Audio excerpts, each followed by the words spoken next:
Open, close, open, close, open, close. I'll never get tired of doing that. Hello. My name is Ari Varami, and welcome back to Pinoy Rig Enthusiasts, where we bring you guys unboxings, reviews, and insights. Now, normally I do game reviews. If you haven't seen them, be sure to check them out on our YouTube channel. But today, I'll be doing a phone review. I'll be reviewing the Samsung Galaxy Z Flip 4. Now let's get right to it.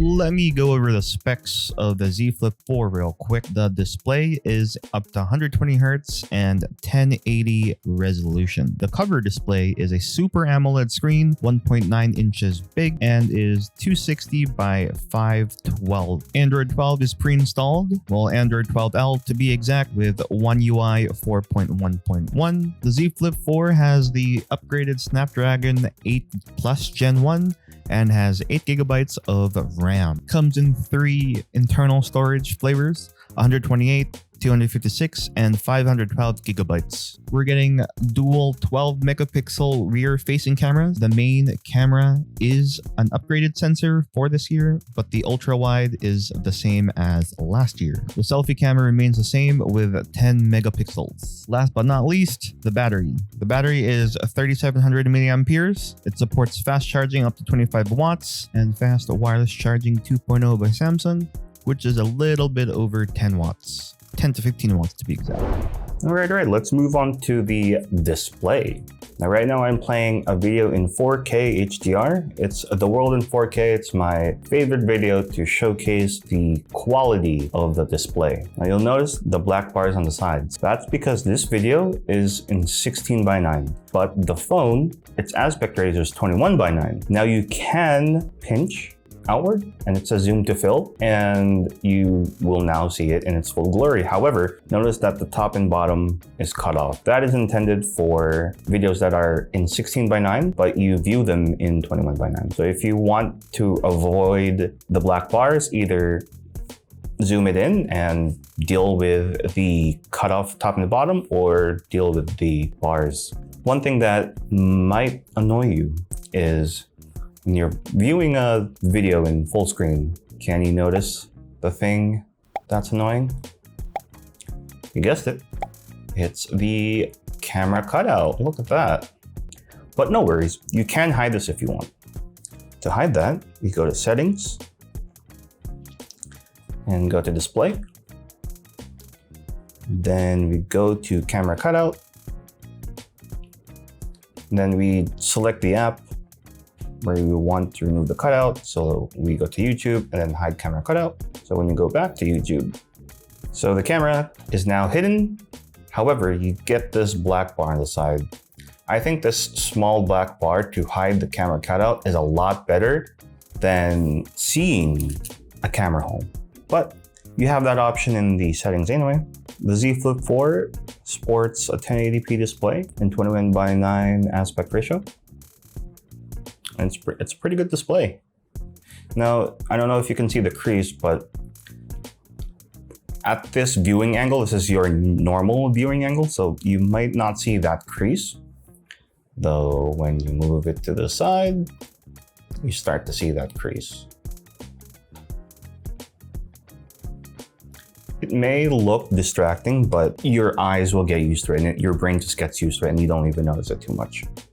Now, if you were to do this, for example, like fold it, now you'll definitely notice it, and it just looks really weird. Especially if you see this in person. On camera, it might not, but if you fold it like that and then just watch, it just looks weird. Now, I don't play Genshin Impact too much. I've only tried it a few times. I've been playing Genshin Impact right now for about 10 minutes, and as you can see, it is pretty smooth. There have been some stutters here and there, but nothing too bad. The phone does get warm. I mean, I would be surprised if it wasn't. Genshin Impact is a pretty heavy game, but after you close the game, the phone cools down really quickly. Okay, moving on to the speakers. The Z Flip 4 does support stereo speakers.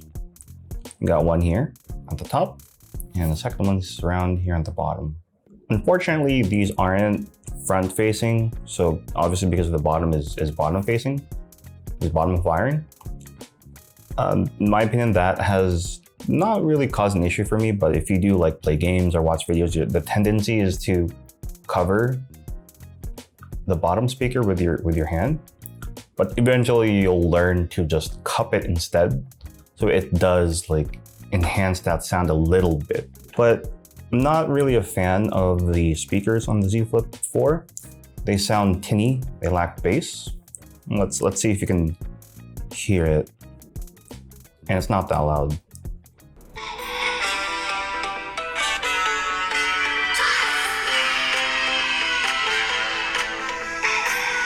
But the phone does have Dolby Atmos on it, like many phones, to quote unquote enhance the speaker. But in my usage, it doesn't do good. It just makes the music sound bad. So I highly recommend you just turn it off. Now the phone, for Bluetooth connectivity, it does have LDAC, as all Android, if not most, all Android devices starting Android, I think those, 6 or 7 and newer, or maybe those Android 8 and newer have LDAC. That is from Sony. It's the highest Bluetooth codec for best sound quality. Just note that it does have a lot of interference. All right, let's check out the camera first before we go to the actual samples. Now, if you are a beginner at photography, one thing I like about the Z Flip 4 is there's like a thing here, or a dot that appears when you're trying to take a photo of something, but you aren't aware or you're not sure of where to point your camera at.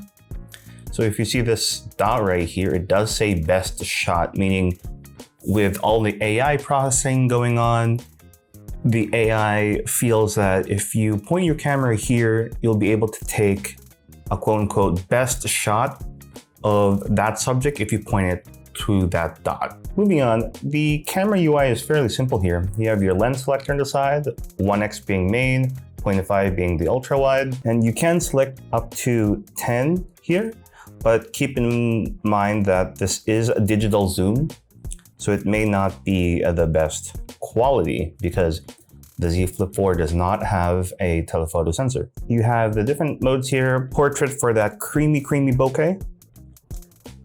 You have the video here. You have the Pro mode here, which allows you to use the different controls of the camera. So if you are familiar with DSLR cameras or mirrorless cameras, you will know these settings.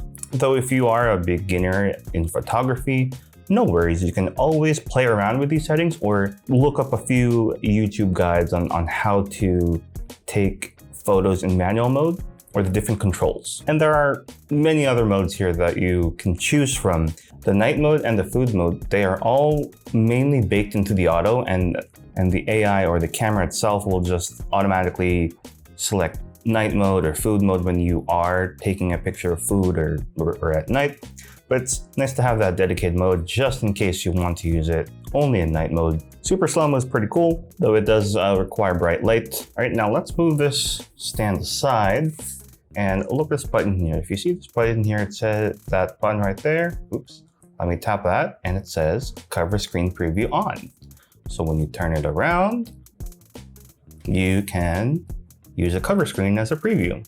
So for example, you want to take a photo of yourself or you're taking a photo of your friends or something like that, they can see themselves in the preview.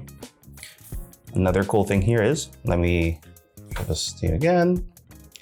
You can put it in flex mode, and once it's in flex mode, you get the controls moved over here. So all you do is you just easily use one hand. Pretty nifty for a folding phone.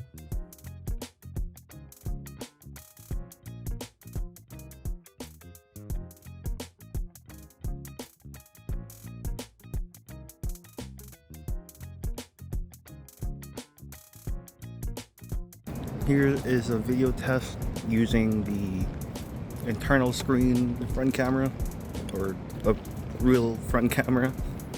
What up? Here's another test using the rear camera, but the phone is folded. Happy coffee.